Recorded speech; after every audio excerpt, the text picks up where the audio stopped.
पुष्पा को किसी ने फ्लावर समझ लिया था। उसको समझाया कि पुष्पा फायर है। दोस्तों, आपने एक फिल्म तो जरूर देखी होगी, पुष्पा द राइजिंग। इस फिल्म में दिखाए जाने वाला लाल चंदन, उसकी तस्करी, जंगलों के बीचों बीच तमिलनाडु और कर्नाटक के बॉर्डर को देखकर आपको ऐसा तो लगा होगा कि आपने पहले भी ऐसा कुछ देखा है, सुना है या अखबारों में पढ़ा है। बिल्कुल सही, आपने सही सोचा।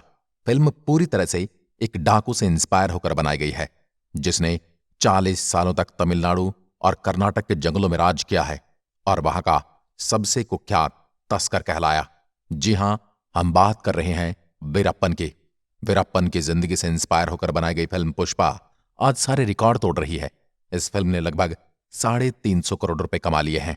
दोस्तों, जिस वीरप्पन के जीवन से इंस्पायर होकर इस फिल्म को बनाया गया है, क्या आप जानते हैं कि इस इंसान ने 40 सालों तक तमिलनाडु कर्नाटक के जंगलों पर राज किया है।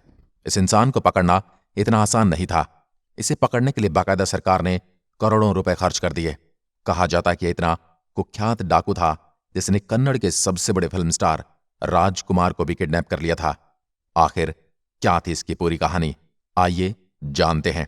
18 अक्टूबर 2006 देश के सभी मीडिया चैनलों में एक ही खबर दिखाई जा रही थी। दक्षिण भारत का कुख्यात डाकू वीरप्पन एनकाउंटर में मारा गया। एक ऐसा डाकू जिसे पकड़ना लगभग नामुमकिन था। उसे पकड़ने के लिए बड़े बड़े सर्च ऑपरेशन किए गए। सरकार ने इसे पकड़ने के लिए 100 करोड़ से रुपए ज्यादा खर्च कर डाले, लेकिन इसके बाद भी वीरप्पन को पकड़ा नहीं जा सका। लोग इसी बात से हैरान थे कि आखिर वीरप्पन का एनकाउंटर कैसे हो सकता है। इस खबर पर किसी को भी यकीन नहीं था, लेकिन सच्चाई यही थी कि वीरप्पन का वाकई में एनकाउंटर हो चुका है। चंबल से लेकर दक्षिण भारत तक बड़े बड़े डाकों का राज रहा है, लेकिन दक्षिण भारत के वीरप्पन को आखिर कौन नहीं जानता। लंबे समय तक इसने जंगलों पर राज किया है। कहा जाता है कि जंगल उसका घर था। जंगल का ऐसा कोई कोना नहीं था जिसे वह नहीं जानता था। काफी लंबे समय तक जंगलों में रहकर इसने कर्नाटक और तमिलनाडु की पुलिस को चकमा दिया। हालांकि वीरप्पन जैसे डाकू को पकड़ना इतना आसान नहीं था। लंबी प्लानिंग के बाद वीरप्पन को पकड़ा जा सका, लेकिन पुलिस ने उस वक्त एक मौका भी नहीं गंवाया। मौका पाते ही लगातार उस पर 338 राउंड की फायरिंग की, तब कहीं जाकर वीरप्पन को पकड़ा जा सका। डाकू बनने की इसकी कहानी तो वैसे 1962 से शुरू हो चुकी थी, जब यह सिर्फ 10 साल का था। 10 साल की उम्र में इसने एक तस्कर का कत्ल किया। उसी वक्त फॉरेस्ट विभाग के 3 अफसरों को भी इसने मार गिराया। वीरप्पन के गांव वालों के मुताबिक वीरप्पन एक बहुत ही गरीब परिवार से ताल्लुक रखता था। उस वक्त स्मगलिंग के लिए फॉरेस्ट विभाग के कुछ अफसरों ने उसे उकसाया था, लेकिन जब यह स्मगलिंग करके खूब पैसा कमाने लगा तो इसे मारने के चक्कर में अधिकारी खुद उसके पीछे पड़ गए।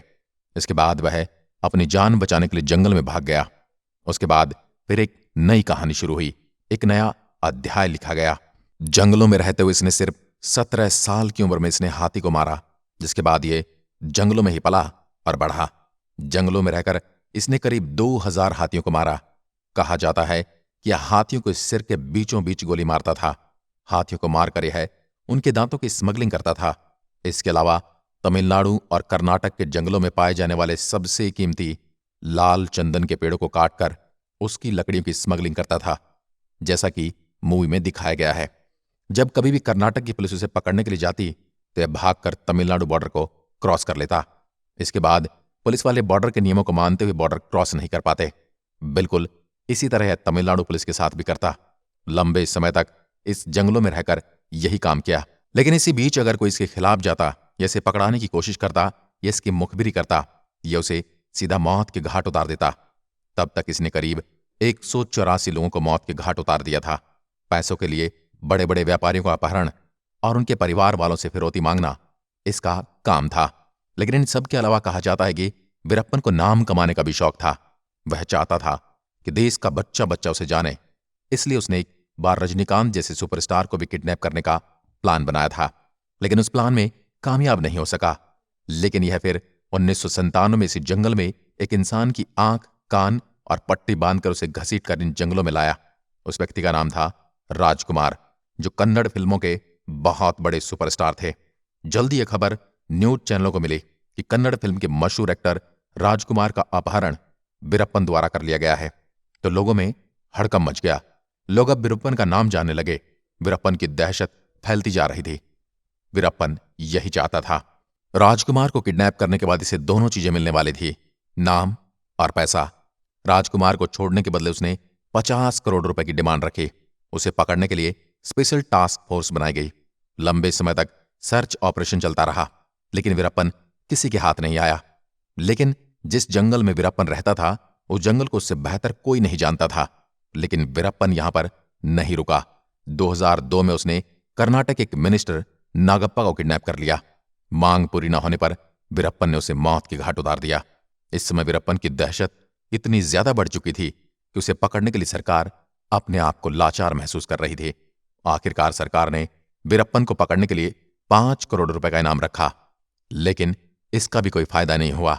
वीरप्पन के खिलाफ कोई भी गवाही या फिर जानकारी देने के लिए राजी नहीं था। इसके बाद 2001 में विजय कुमार को एसटीएफ का चीफ बना दिया गया। विजय कुमार को एसटीएफ का चीफ बनाने के पीछे तमिलनाडु की पूर्व मुख्यमंत्री जयललिता का हाथ था। और जैसे ही विजय कुमार ने एसटीएफ की कमान संभाली, उन्होंने वीरप्पन की सारी जानकारी इकट्ठा शुरू कर दिया। विजय कुमार भी जान चुके थे कि वीरप्पन को पकड़ना इतना आसान नहीं है। उसे पकड़ने के लिए एक बेहतरीन प्लानिंग की जरूरत थी, जिसके लिए विजय कुमार ने एक तरकीब लगाई। उन्होंने वीरप्पन की गैंग में अपने आदमी को घुसाने की कोशिश की और वो कामयाब हो गए। उनके बहुत सारे आदमी वीरप्पन की गैंग में शामिल हो चुके थे। सबसे हैरत की बात तो ये कि पत्तों के चरमराने से जानवरों की आवाज पहचान लेने वाला वीरप्पन ये बात नहीं पकड़ पाया कि उसकी गैंग में घुसपैठ हो चुकी है। विजय के आदमी उसकी गैंग में घुस चुके हैं। वक्त बदलता जा रहा था। अब वीरप्पन की गैंग में लोग धीरे धीरे कम होते गए। फिर इसी बीच विजय कुमार को पता चला कि वीरप्पन अपनी बात को पहुंचाने के लिए वीडियो और कैमरे की मदद लेता है। वह अपनी वीडियो शूट करवाता है, जिसके बाद जिसे मैसेज पहुंचाना होता है उस वीडियो के माध्यम से पहुंचाता है। इसी बीच विजय कुमार के हाथ में वीरप्पन का एक वीडियो लगा। जब उन्होंने इस वीडियो को गौर से देखा तो उनकी समझ में आ गया कि वीरप्पन की एक आंख में दिक्कत है और हो सकता है कि अपनी आंख का इलाज कराने के लिए जल्द ही कुछ करेगा। बात बिल्कुल सही निकली। वीरप्पन अपनी एक आंख से बहुत ज्यादा परेशान था। उसका इलाज कराने के लिए वीरप्पन तरकीब लगाने लगा था। विजय कुमार के जो लोग वीरप्पन की गैंग में शामिल हो गए थे, उन्होंने वीरप्पन को उकसाया कि अगर वह समय पर इलाज नहीं कराएगा तो उसकी आंख खराब हो सकती है, उसकी मौत भी हो सकती है। आखिरकार वो दिन आ गया जिस दिन एसटीएफ का एक बहुत बड़ा सपना पूरा होने वाला था। वीरप्पन को पकड़ने की सारी प्लानिंग हो चुकी थी। वीरप्पन की गैंग में शामिल हो चुके विजय कुमार के लोगों ने वीरप्पन से कहा कि सड़क किनारे एक एम्बुलेंस आएगी जो उसे हॉस्पिटल ले जाएगी। लेकिन असलियत में कोई एम्बुलेंस नहीं थी, बल्कि पुलिस की गाड़ी थी, जिसमें ड्राइवर और वार्डन विजय कुमार के आदमी थे। जब वीरप्पन जंगल से बाहर निकला तो अपेरापट्टी गांव में उसे वही एम्बुलेंस मिली। वीरप्पन और उसके कुछ साथी उस एम्बुलेंस में बैठे और एम्बुलेंस चल पड़ी। थोड़ी दूर जाकर ड्राइवर ने गाड़ी को रोक दिया। इसी बीच ड्राइवर और वार्डन दोनों गाड़ी से निकलकर भाग गए। जहां पर गाड़ी रुकी हुई थी वहीं पर ढेर सारे पुलिस वाले छिपे थे। गाड़ी जैसे ही रुकी, पुलिस वालों ने फायरिंग शुरू कर दी। करीब 338 राउंड की फायरिंग की गई, लेकिन 338 राउंड की फायरिंग में वीरप्पन को 2 ही गोलियां लगी। इस घटना के बाद हर कोई हैरान था। वीरप्पन का एनकाउंटर नहीं हो सकता। कई लोगों ने कहा कि पुलिस ने उसे जिंदा पकड़ने की कोशिश भी नहीं की, लेकिन इंक्वायरी में पता चला कि पुलिस वालों ने वीरप्पन को चेतावनी दी थी। लेकिन इसी बीच उसने गोलियां चलाना शुरू कर दिया, जिसका जवाब पुलिस ने देते हुए फायरिंग करनी पड़ी। इस ऑपरेशन के खत्म होने के बाद विजय कुमार ने वीरप्पन के ऊपर एक किताब लिखी, जिसका नाम था वीरप्पन चेजिंग द ब्रिगेड। इस किताब में उन्होंने बताया कि उन्होंने किस तरह से वीरप्पन को पकड़ा। दोस्तों, ये था दक्षिण भारत का कुख्यात डाकू वीरप्पन, और आज उसी की कहानी से प्रेरित होकर पुष्पा मूवी को बनाया गया है, जो आज के समय एक बहुत बड़ी ब्लॉकबस्टर साबित हो रही है। अगर आपने इस फिल्म को अभी तक नहीं देखा है तो आपको ये फिल्म देखनी चाहिए और जानना चाहिए कि तस्करी के शहंशाह वीरप्पन किस तरह से डॉन बने और किस तरह से उन्होंने तमिलनाडु पर राज किया। आज की वीडियो में बस इतना ही। धन्यवाद।